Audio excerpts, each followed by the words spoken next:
So that's what I wrote down. Dream big, work hard, create value. We want people to be well-rounded human beings, to be able to enjoy their families and their lives and the areas they live on while still being productive. I always say that chaos and disruption should be the alarm clock for entrepreneurs. That's your wake-up call.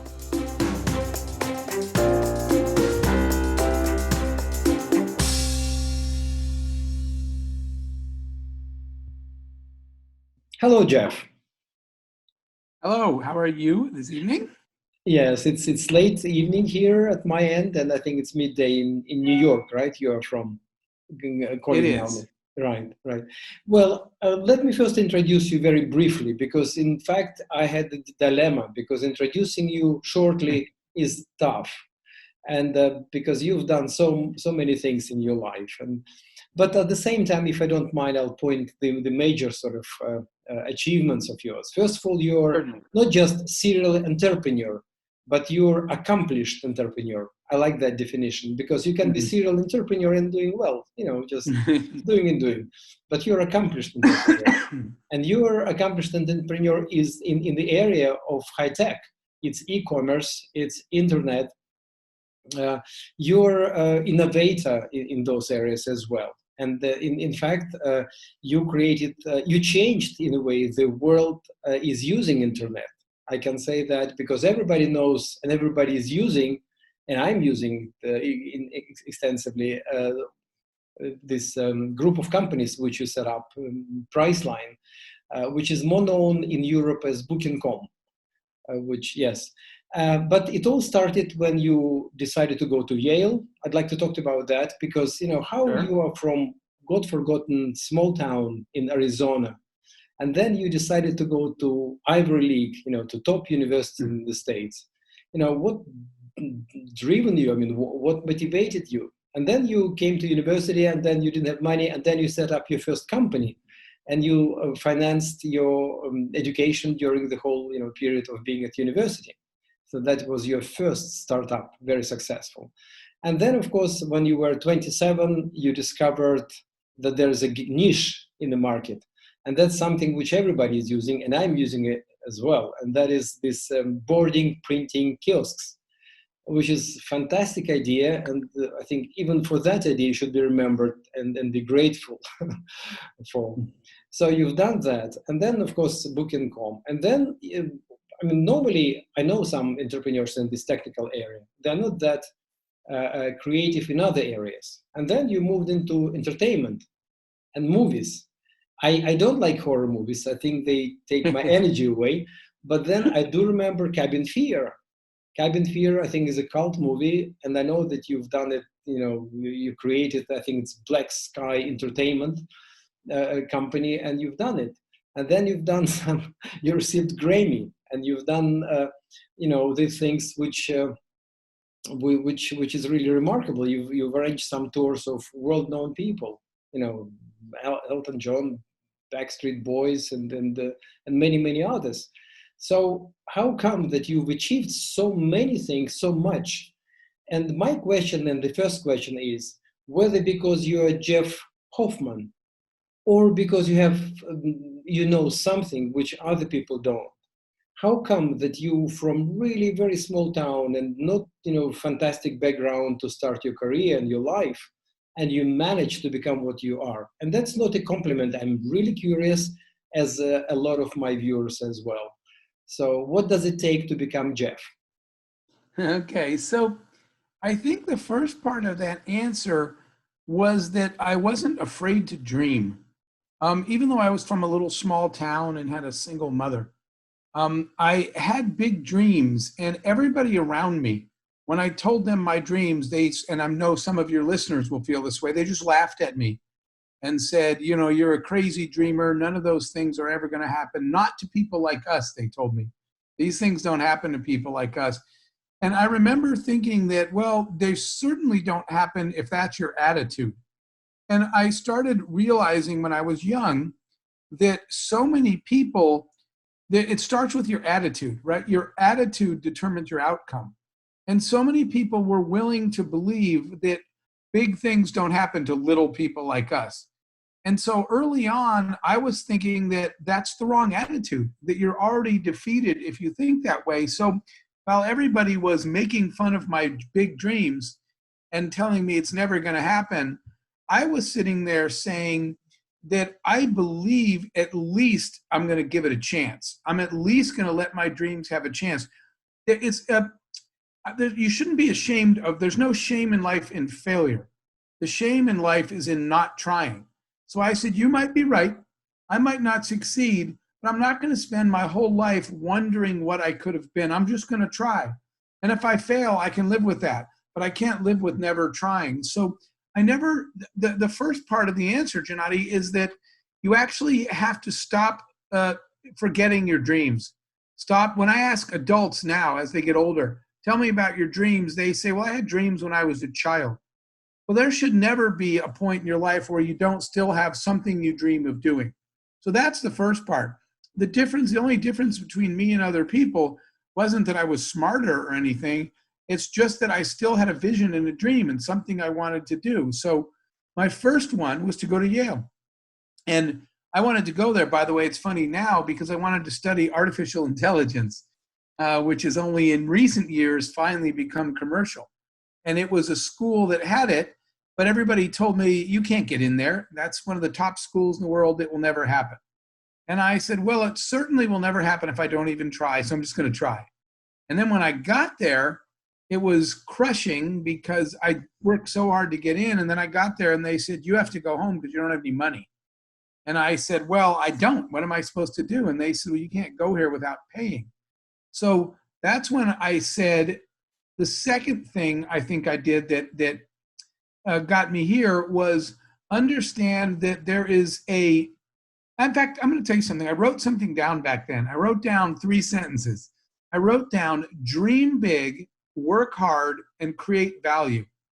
And I fundamentally believed that if you dream big and you work as hard as your dreams are big, and you actually create value in the world, nobody can stop you. So that's what I wrote down. Dream big, work hard, create value. Let me ask you a question. I mean, these 3 words, they are in motivational, inspirational books written by guys with the gray hair. Right. But you're a young lad, and you pinpointed, I think, 3 things which are really fundamental. And my question is, how come?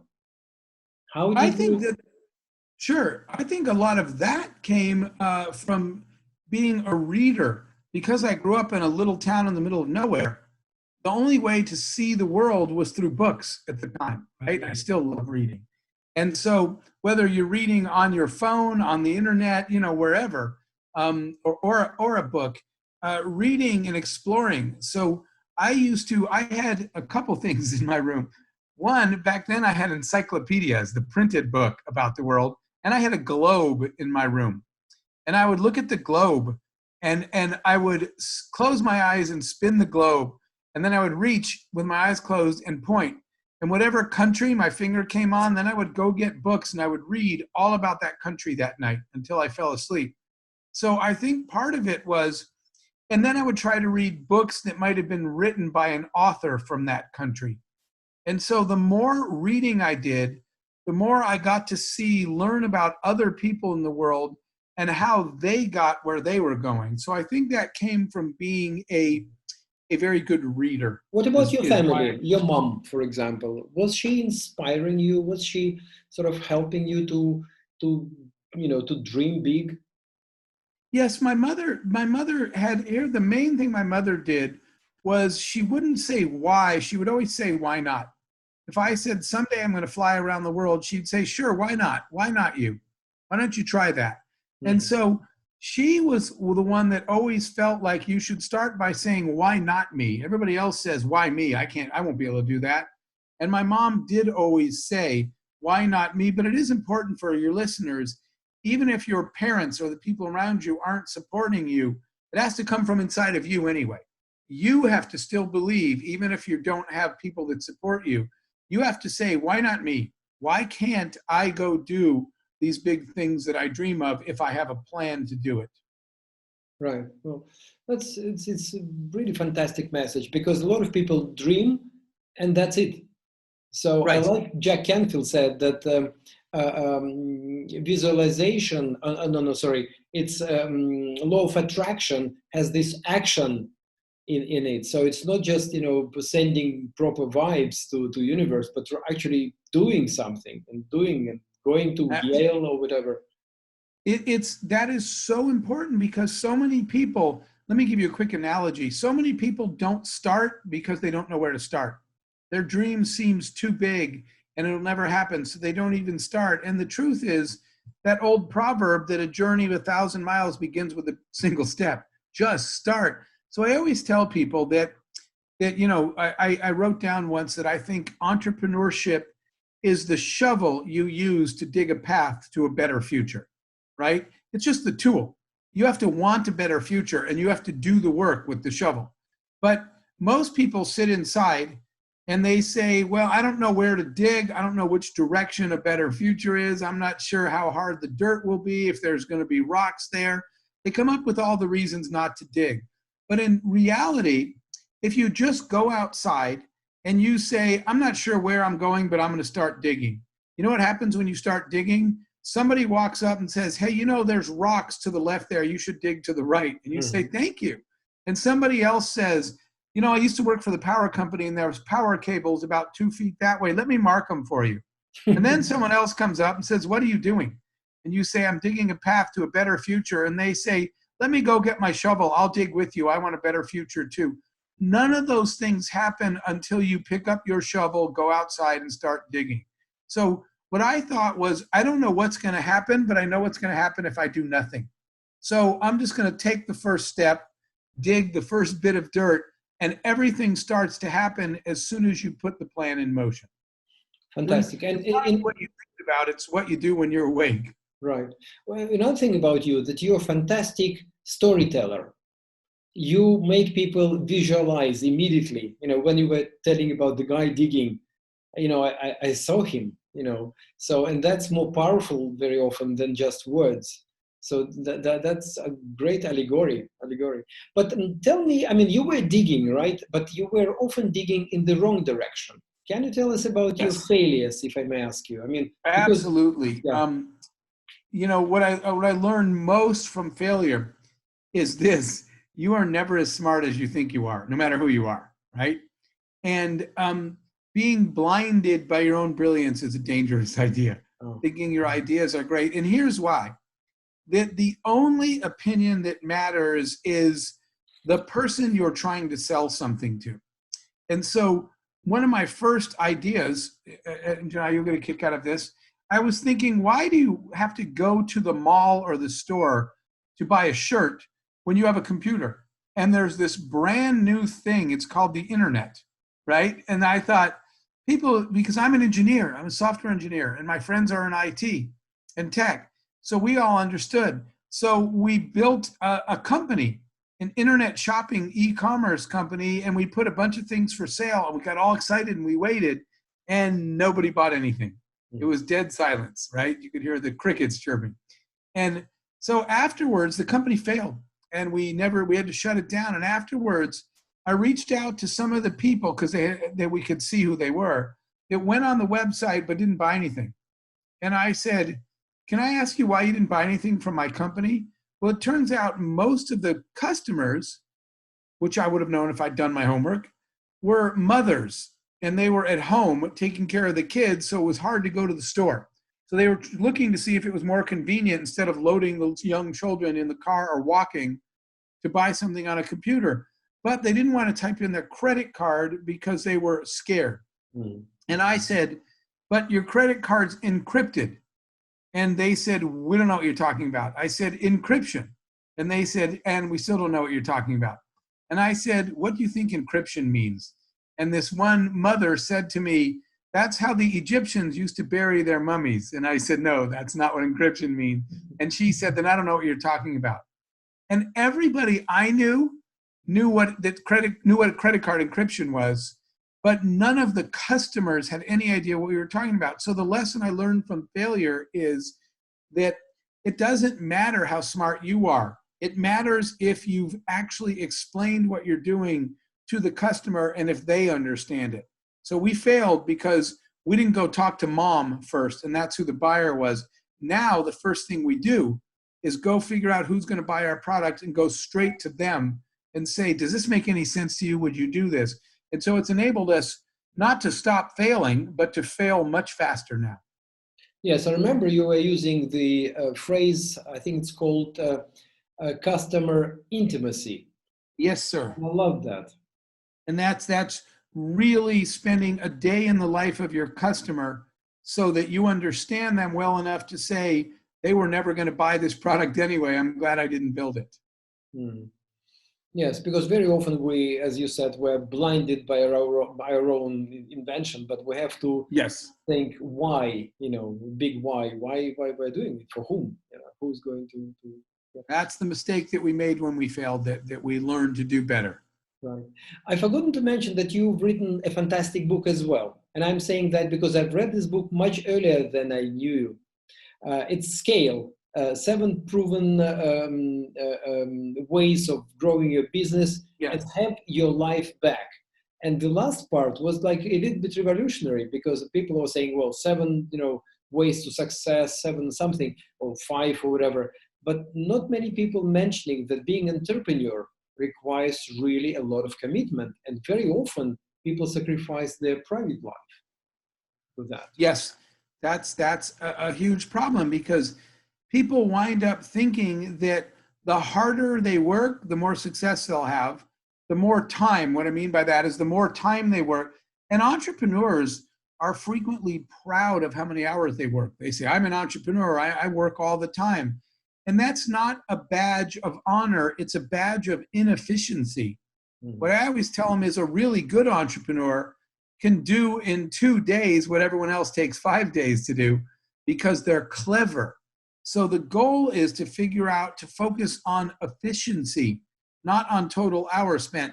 The goal should be to get the same work done in way less time, not in more time. So part of the reason that we wrote Scale was to focus on the things you can do to make you more efficient so you get more work done in less time instead of working all the time. And it's not worth working. If all you ever do is work, then what were you working for, right? You have no quality of life.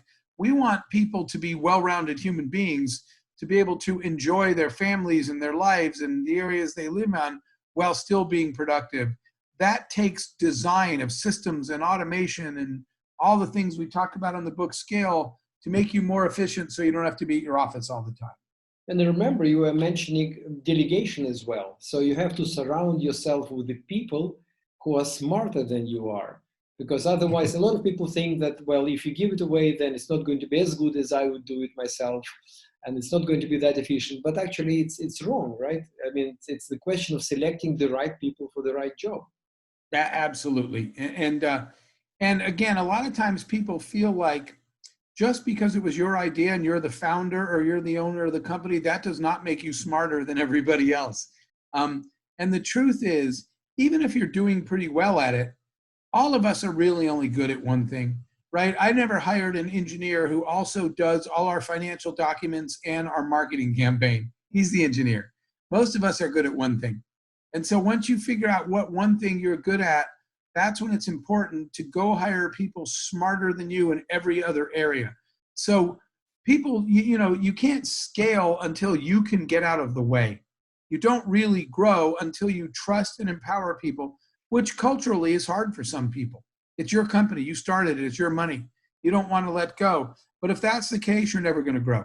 You grow when you hand pieces of your company to really smart people and say, she's smarter than me anyway. I wouldn't be able to figure out what she's doing. I'm just going to trust her to do this now. Right. Well, that's good advice. Of course, you have to have a legal environment to support it, because very often in Eastern Europe or in former USSR countries, giving other people to manage your company sometimes can bring devastating results, that the owner or CEO is just kicked out of the job and lose the business. So that's but you know what, you're correct, and that's why it's really important to spend a lot more time than most leaders do finding people. I always tell people, this is the way I phrase it: hire hard and manage easy. Mhm. Spend a lot of time getting to know people before you hire them, so you know you hired good people, and then get out of the way. You shouldn't spend so much time telling them what to do, but you should spend a lot of time finding them. So I've had a tendency to invest a lot of time in getting to know you, but once I hire you, by now I know a lot about you, and my odds of making a mistake are much lower. I remember in one of your meetings with, I think, some university students, you were saying that you were once upset. You were working in your own company, and people were saying that, go play golf. I mean, sort of leave us alone. And you were sort of feeling useless. Yeah, you were exactly right. So what happened was, I went into my office one day, and I told my assistant that our Outlook, our scheduling system, must be down. And she said, "No, the scheduling system works." I said, "No, it's broken." She said, "It's not broken." I said, "It is." She said, "Why do you think that?" I said, "I have no appointments today." She said, "Jeff, no one wants to meet with you today." And I was hurt. I said, "How could no one want to meet with me?" And she said, "I don't know, but you can take the day off and go golf or something." And I said, "I don't want to go home." So I went down the hall, and I was going to each department. I went to my operations department, and I said, "Hey guys, need any help?" And they're like, "Jeff, we're good. We're busy. Why don't you go play golf?" And I went to the next engineering. I said, "Hey guys," and they said, "Hey, we really don't need any help. Why don't you go home?"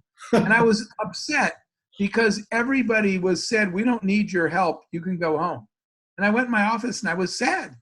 And I thought, am I fired? Did I just get fired at my own company? And my managers came in and they said, "Hey, you look sad." I said, "Yes, because I have nothing to do with my own company."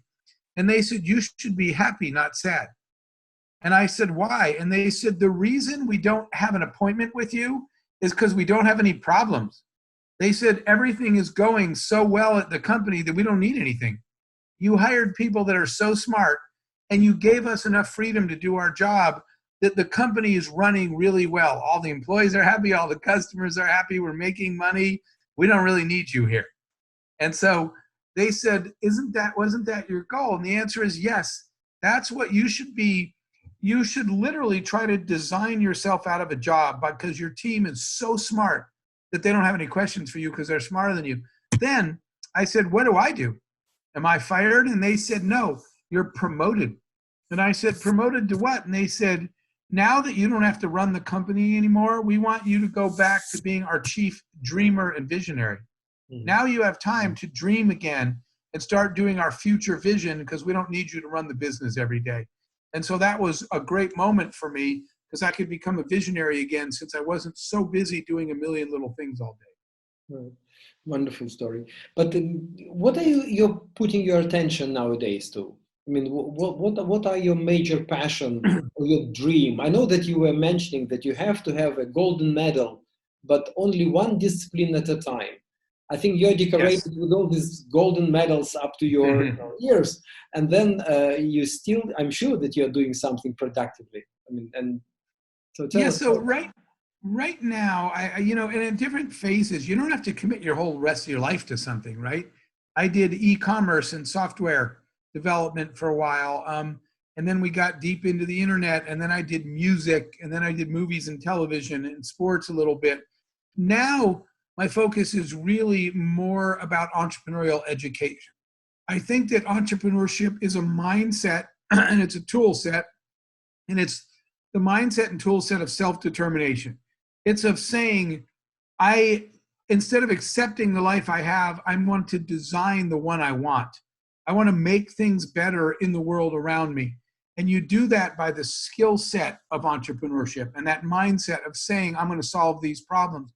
So what I'm committed to now is teaching as many people as I can how to become entrepreneurs so they can make their own lives better, so they can take care of their own city or their own family or whoever it is that they want to take care of, enabling people to achieve their own economic freedom and independence. And especially in some parts of the world where it's harder than others culturally, or, you know, it's a more oppressive environment. So that's what I'm spending my time on. Most of my time is with GEN, Global Entrepreneurship Network, which we have built a network to help entrepreneurs now in 180 different countries. So, that's why, for example, last year I was I was in Moscow for events. That I was in Russia a couple of times, and in a lot of the surrounding areas. I think it was in Kazakhstan, Armenia. I've been um, all over, in and out. I haven't been in Kiev in a little bit, but I've been in a lot of the region because we're teaching people how to become entrepreneurs. That's what I spend my time on. Right. And nowadays, when everything seems to be really falling apart, I mean, it's a chaos, and a lot of people are losing their businesses. And for me as well, my business, is zero at the moment. So, what advice you would give to people who are really lost a lot of things, and they still have, all the families to feed, and they have energy and resources, but very often psychologically they're down because they believe, and I do believe, that the second wave will be with us. And I don't am very optimistic about this, virus that I think is going to stay with us for a while. So what So advice? this is a time, because it is a very difficult time and a very depressing time for many people. But a couple of things. Here's the positive part of that. A time like this creates chaos and it creates disruption. And I always say that chaos and disruption should be the alarm clock for entrepreneurs. That's your wake-up call.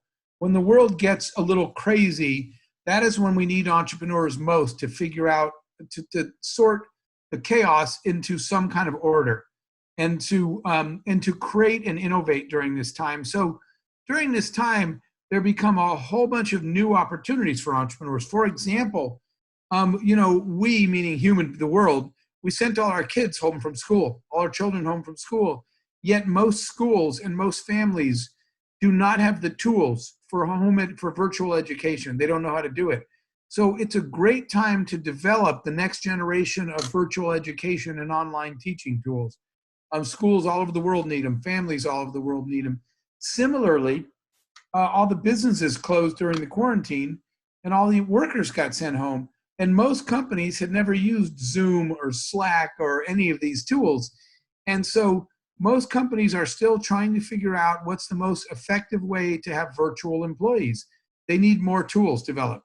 So it's a great opportunity for new companies to be launched there. The same thing with telemedicine. This is a time for the healthcare industry realized that when a lot of people couldn't go to the hospital or were afraid to go to the hospital, that most doctors had never done a Zoom patient exam. They didn't have telemedicine. And so we realized that we need a lot of development there. So there's opportunities where the most innovative entrepreneurs are launching new companies and new products to meet the world's new requirements. That's an actually exciting opportunity. Right. And how you would go about it? How would you look for the opportunities? Do you look at the sector? Do you just look around and see what is missing? Do you see a problem and then think how to resolve it? How you, for example, if you have, tabula rasa, blank page, and you want to do something, so how you do about it? What you would start with? Yeah, I always do this mapping exercise. On the left, you list all your skills. That's the gold medals you were talking about. On the left of a piece of paper, you write down all the things what do you have to offer the world? What talent do you have? What skills, what resources? Because you have to start with that. What are you capable of doing? And then that's on the left. And then on the right, you list the new world, right? What has changed out there? So you list that, schools and parents need better education tools online, that companies need better collaboration tools for employees to work from their homes or remotely. You list the new requirements, and then you try to draw a map. Do I have skills that would enable me to help in any of these areas? So that's what I always try to do. First, define the new requirements / problems. And then on the other side, I say, what skills do I have? And then I look to see if my skills are transferable. Is there something I could actually work on and help in that industry? By the way, the other opportunity during a time when, like this with COVID, is that it's a really good time to increase your skill set because you're home more, you have more time, and you're online more. And there's thousands and thousands of free online classes. I know somebody now who's getting a certificate in applied artificial intelligence that never would have dreamed of that before. But I told him, what is a skill set you wish you had? And he said, Jeff, I don't really know what artificial intelligence is. I read about it and I don't know. And I said, then this would be a great time to upgrade yourself. Go get a certificate in applied AI. And it turns out the class is offered online free. He does it 1 hour every day. And when he's done, he's going to be a much more capable technician because he'll understand AI when he's done. So all that mapping of your skills into requirements and figuring out how to increase your skills is a really important thing to spend your time on right now. I never forget, once I was talking to Steve Wozniak, and we were talking about artificial intelligence. And I said, well, but you have to be a mathematician. You have to have, this kind of knowledge. He said, no, absolutely not. Even to become a programmer in software engineer, you don't have to have, top mathematical knowledge. So, because there are a lot of computers who do it for you. So all you have to do is creativity, which is much more important than some numerical skills.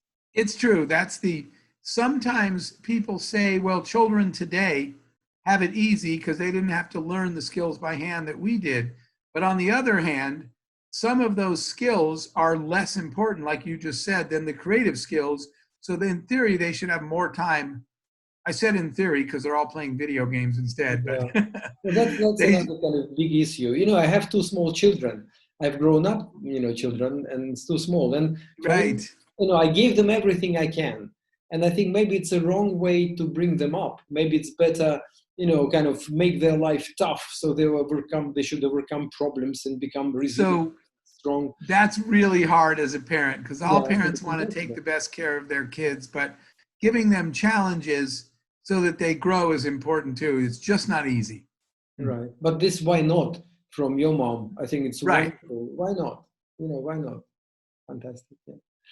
Well, thank you very much. I know, Jeff, that you are very busy. You're in great demand all over the world.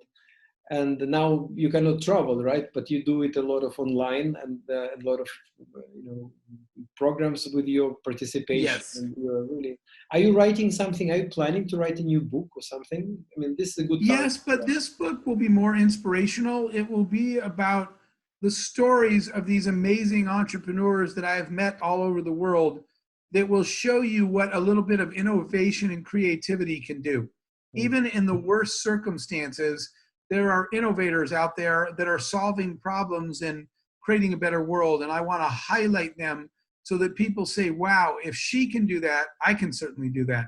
If he was able to achieve this, then I have no reason I can't achieve it. So we want more people to say, why not me? And they'll do that by being inspired by the stories of others. Right. Wonderful. I think this is the message and motto of my YouTube channel. So just to give people really believe that they can do whatever they really want, or at least try and achieve, maybe 100%, but they get closer to that. So it's still better than doing nothing and sitting and grieving. Yes. Thank you very much, Jeff. Pleasure talking to you. Thank you, my friend. I always enjoy talking to you. Thank you. Bye-bye. Bye-bye.